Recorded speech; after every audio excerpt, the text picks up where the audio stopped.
J'ai atteint mon potentiel génétique naturel. Ça, c'est une phrase qu'on va souvent entendre de nos jours. Parfois, les personnes qui vont prononcer cette phrase, ils ont que 2 ans de musculation. Parfois, elles ont même très peu de muscles. Et souvent, on va l'utiliser comme justification pour passer du côté obscur et entamer les produits dopants. Mais qu'en est-il vraiment? Combien de temps mettons-nous à atteindre notre potentiel génétique naturel? Je suis Heisenberg, coach sportif diplômé, préparateur physique et auteur pour le magazine américain Breaking Muscle. Goddamn right. C'est ce que nous allons voir aujourd'hui dans le premier épisode des Samedis Scientifiques, où je décortique les toutes dernières études et méta-analyses sportives afin de vous tenir au courant de l'actualité scientifique du monde sportif et vous donner les clés afin d'atteindre vos objectifs. Nous avons ici une étude de décembre 2023. C'est le fruit d'un travail de 20 longues années de recherche sur des powerlifters compétitifs en IPF, c'est-à-dire la fédération naturelle du moins testée de powerlifting. Cette discipline, aussi appelée force athlétique, consiste à réaliser son maximum sur les 3 mouvements développé couché, squat et soulevé de terre. On va voir ce que ça donne niveau force. Eh bien, ces experts estiment qu'il faut environ 20 ans pour atteindre sa limite naturelle. Mais en réalité, ils n'ont même pas réussi à déterminer si cette limite existait réellement. Ils n'avaient pas de preuve de cette dernière jusqu'à 69 ans, avec des athlètes en Master 3 et 4 qui continuent de progresser jusqu'à cet âge-là, entre 2,5 et 5% de force chez certaines femmes même. Après 70 ans, on observe une diminution de 0,35% de force par an environ. Il faut un peu remettre ça en contexte, c'est-à-dire que les 2 premiers mois, c'est là où les individus ont eu le plus de résultats, le plus de gains de force. Ensuite, il leur faudra 2 ans pour avoir autant de gains que durant ces 2 premiers mois.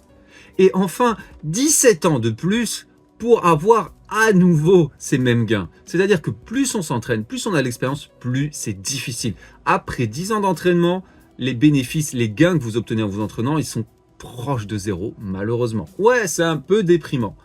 On va dire que du moins pour être très proche de son potentiel, il faudrait 10 ans de musculation. Et ça tombe à peu près avec les recommandations de Mike Israetel.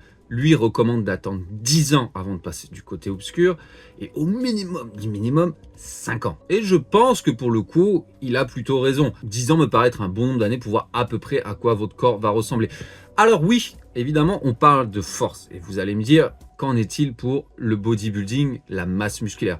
Il faut savoir quand même que les athlètes en powerlifting essaient quand même d'obtenir du muscle. Ceux qui vont avoir les meilleurs résultats dans l'immense majorité des cas, ce sont des individus plutôt petits, évidemment avec la morphologie pour, donc les segments courts, mais en général qui remplissent leur catégorie avec du muscle. Ils essayent d'être musclés, ils font beaucoup de renforcement. Alors oui, évidemment, leur potentiel sera un peu plus bas que les bodybuilders dont le but c'est uniquement d'avoir la masse musculaire. Mais ça nous donne quand même une bonne idée. Et je pense que ces 10 ans peuvent aussi également s'appliquer aux bodybuilders. Prenons l'exemple de Chris Bumstead, vous allez me dire oui, il est dopé donc il peut aller plus loin. Mais si on compare 2016 à 2021, vous pouvez voir que la progression s'est quand même ralentie mais qu'il a continué de progresser. Pourtant, c'était déjà le haut du panier à l'époque. Si l'on prend mon propre exemple, voyons voir ces photos de 2019 qui se me mettent vraiment bien en valeur, bravo aux photographes, et ensuite en 2024 avec 13 ans de musculation.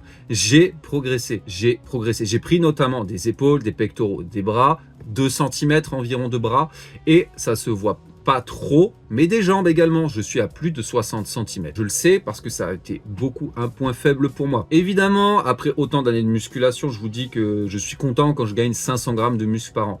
Mais je sais que je progresse, je sens que je progresse.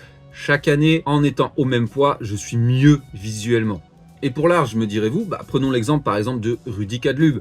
Le gars a commencé le powerlifting à 55 ans, il a fait sa première compétition à 57 ans. Il nous avait tapé un total à 591 kg en combinaison. Et au fil des années, il a réussi à monter jusqu'à 727 kg à 67 ans. Donc en 10 ans, il avait gagné quasiment 130 kg de force sur son total. Et aujourd'hui, à 74 ans, il a réussi à faire sa première performance en compétition, c'est-à-dire 590 kg, mais cette fois-ci avec juste des bandes, donc moins de matériel. En réalité, avec le vieillage, on perd peu de force. On perd du muscle, mais pas autant que ce que vous croyez. La plupart des gens âgés qui sont faibles, misérables, c'est parce qu'ils ont mangé de la merde toute leur vie et ils n'ont pas fait de sport. Évidemment que vous allez perdre du muscle. Mais prenons l'exemple par exemple de Robbie Robinson, à 75 ans, à quoi il ressemble toujours?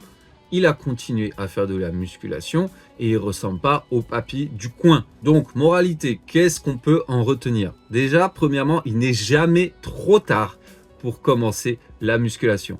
Évidemment, c'est mieux si vous commencez plus jeune, vers 15 ans, mais si vous commencez à 50 ans, ça sera mieux que de jamais le faire. Croyez-moi, vous avez encore beaucoup de place pour progresser, vous muscler, devenir fort et bien vieillir. Donc, n'hésitez pas. Ensuite, il faudrait environ 20 ans pour atteindre son véritable limite génétique naturelle. Et allez, on peut dire 10 ans pour en être vraiment proche. N'abandonnez pas. Continuez à persévérer. Même si vous ne voyez pas forcément les progrès, prenez des photos. C'est difficile, je vous garantis, même au début, de se voir évoluer, car on se voit tous les jours dans le miroir. On ne se rend pas compte des progrès. En général, c'est un regard extérieur d'autres personnes qui vont dire « t'as pris, t'as progressé, etc. » Prenez-vous en photo.